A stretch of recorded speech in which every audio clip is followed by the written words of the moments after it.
నిజాంకు చెందిన పైగా ఆస్తుల్లో gold stone సంస్థ అధినేత డాక్టర్ ప్రసాద్ అక్రమంగా స్థిరాస్తి వ్యాపార లావాదేవీలు నిర్వహిస్తున్నారని వారి వారసులు ఆరోపించారు.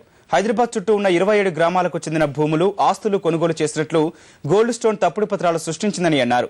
1958 నుంచి పైగా భూములు, ఆస్తులపై హైకోర్టులో వివాదాలు నడుస్తున్నాయని పైగా ఎస్టేట్కు చెందిన నవాబ్ మహమ్మద్ తెలిపారు. ఈ భూములను ప్రభుత్వ ఆధీనంలో ఉంచడం సహా యథాతథ స్థితి కొనసాగించాలని 2010లో సుప్రీంకోర్టు ఆదేశాలు ఇచ్చిందని, వాటిని ఉల్లంఘించి గోల్డ్ స్టోన్ నిర్మాణ కార్యకలాపాలు నిర్వహిస్తోందని ఆరోపించారు. ఉన్నతాధికారులకు ఫిర్యాదు చేసినా పట్టించుకోవడం లేదన్న నవాబ్ మహమ్మద్ ముఖ్యమంత్రి జోక్యం చేసుకోవాలని విజ్ఞప్తి చేశారు. చాలా ల్యాండ్స్ ఉన్నాయి మాకు ఆంధ్రప్రదేశ్లో. ఆ ల్యాండ్స్ కోసం మేము 1950 నుంచి కొట్లాడుతున్నాం. ఆ కేసు మాకు 2005లో మా పైన పట్టా ల్యాండ్స్ అన్ని డిక్లేర్ అయింది. ఒక డాక్టర్ ప్రసాద్ సైరస్ ఇన్వెస్ట్మెంట్ ఆయన ఈ అన్ని ప్రాపర్టీస్లు నవాబ్తోని కొన్నారని ఆయన అంటున్నాడు.